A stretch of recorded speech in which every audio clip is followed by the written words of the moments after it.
संध्या बचपन से ही पढ़ाई लिखाई में कमजोर थी। रंग सांवला था, नाक नक्शा भी बाकी लड़कियों की तुलना में इतना खास नहीं था। ऊपर से भगवान ने दांतों की बनावट भी टेढ़ी मेढ़ी दी थी। जब संध्या छोटी थी तो बचपन में स्कूल के बच्चे चिढ़ाते। बड़ी हुई तो गली मोहल्ले के लोग उसे देखकर मुंह फेर लिया करते। कोई भी उसका दोस्त बनने के लिए तैयार नहीं था। उसके रिश्तेदार भी उसे कुछ खास भाव दिया नहीं करते। बस एक उसकी माँ ही थी, जिसे उसकी सूरत या लुक से कोई फर्क नहीं पड़ता था। माँ संध्या से और संध्या माँ से बेहद प्यार करते थे। संध्या के लिए दुनिया भर की आलोचनाओं को सहने की शक्ति थी माँ।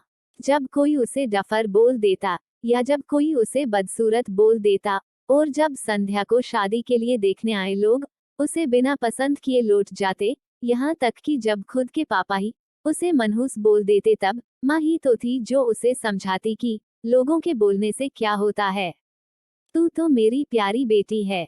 वैसे इस दुनिया में लड़की होना ही जीवन को काफी कठिन बना देता है। और जब आप दिखने में अच्छे ना हो, पढ़ाई लिखाई में भी अच्छे ना हो, तब सोचिए कठिनाई का लेवल क्या होता होगा। भगवान के किए इतने सारे अन्यायों के बावजूद संध्या जीना सीख गई थी। वो खुश रहना सीख गई थी।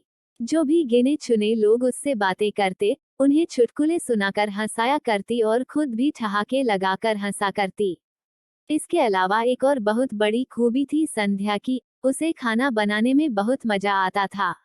और ना सिर्फ खाना बनाने में मजा आता था, उसका बनाया खाना खाकर लोगों को जो स्वाद आता था, वो उनको तृप्त कर जाता था। और यह उसमें अपने आप तो नहीं आया था। दुनिया के ठुकराए जाने के बाद उसने अपना सारा समय खाने की रेसिपीज की किताबें, रेडियो शोज और टीवी चैनल्स से सीखा था।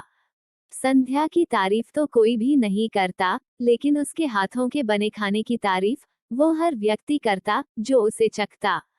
इस एक गुण की वजह से संध्या अपने आजू बाजू की औरतों में फेमस हो गई थी। क्योंकि जिसे भी खाना पकाना सीखना हो या कुछ नया पकवान बनाना सीखना हो तो वह संध्या के पास आती, और संध्या भी खुशी खुशी उन्हें सब सिखाती। उसके पास आने वाली औरतें अच्छा खाना बनाना सीख जाती। लेकिन लाख कोशिश करने के बाद भी संध्या के हाथों का वह जादू जो सबको तृप्त कर जाता, वह कोई नहीं सीख पाता। संध्या की जिंदगी इन्हीं उतार चढ़ावों के साथ कट रही थी। एक बार फिर से माँ बाप ने जी तोड़ कोशिश कर एक फैमिली को संध्या को देखने के लिए मना लिया था। और अगले दिन लड़का संध्या को देखने आने वाला था।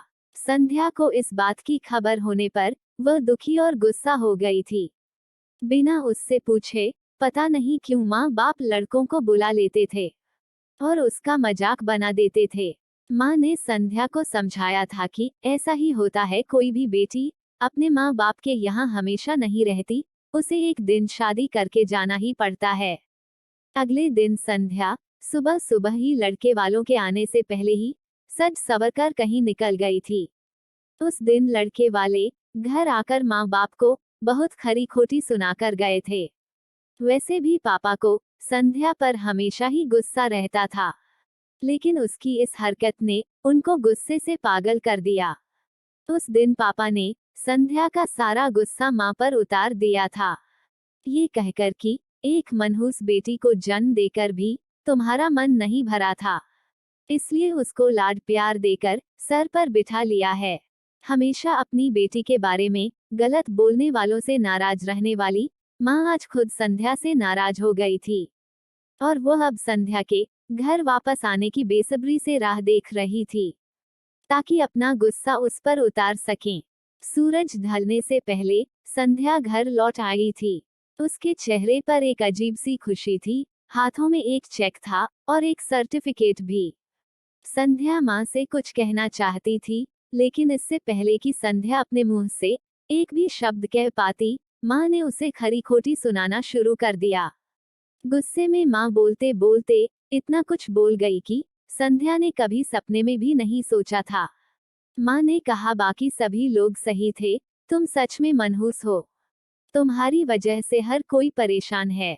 अच्छा होता जो तुम पैदा होते ही मर जाती, ये दिन तो नहीं देखना पड़ता हमें। गुस्से में बड़बड़ाती और सब्जियां काट रही माँ ने एक बार भी संध्या की तरफ नहीं देखा था। संध्या माँ की बातें किसी पत्थर की मूरत की तरह सुन रही थी।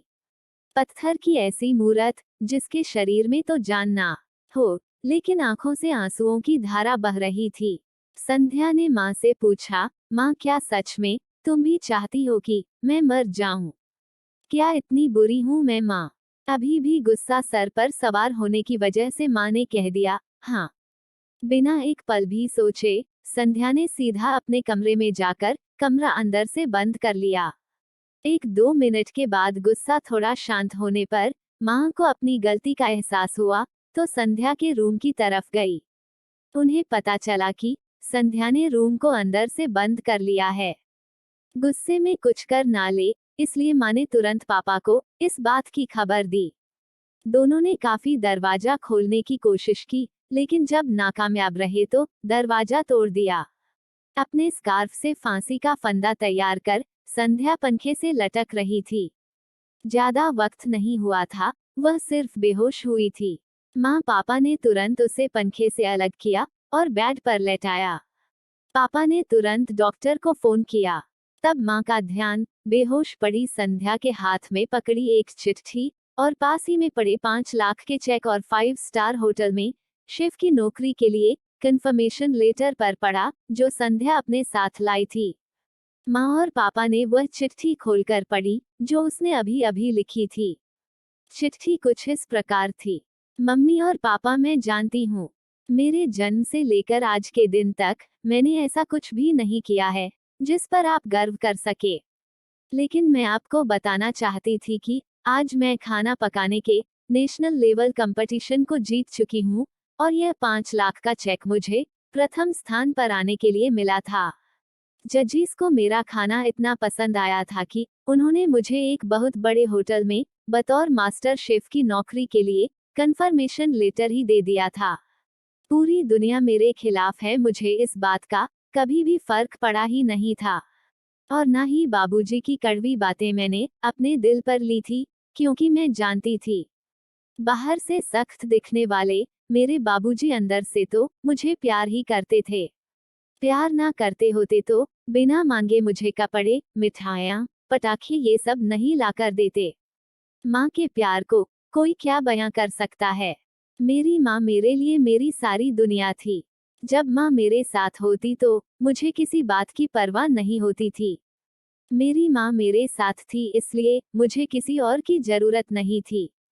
मेरी माँ मेरे साथ नहीं है तो मेरी दुनिया मेरे साथ नहीं है, इसलिए मैं आज दुनिया को ही अलविदा कहकर जा रही हूँ। मैं जानती हूँ आपने कभी ना कभी भगवान से ये दुआ जरूर मांगी होगी कि अगले जन्म में मेरे जैसी औलाद ना मिले, लेकिन मैं हमेशा ये प्रार्थना करती थी कि अगले जन्म में तो क्या, मेरे हर जन्म में मुझे आप जैसे ही माता पिता मिले, और आज भी यही प्रार्थना करके उसी भगवान के पास जा रही हूँ। चिट्ठी पढ़ते पढ़ते माँ और पापा सर से पांव तक पछतावे में डूब गए थे और बेहोश पड़ी संध्या के सर पर हाथ फेरते हुए फूट फूट कर रो रहे थे। संध्या के होश में आते ही उन्होंने अपनी बेटी को गले से लगा लिया। मेरे प्यारे दोस्तों, आपको कहानी कैसी लगी हमें कमेंट करके बताइए। कहानी अच्छी लगे तो लाइक कीजिए, शेयर कीजिए और प्लीज चैनल को सब्सक्राइब जरूर कीजिए। कहानी सुनने के लिए धन्यवाद।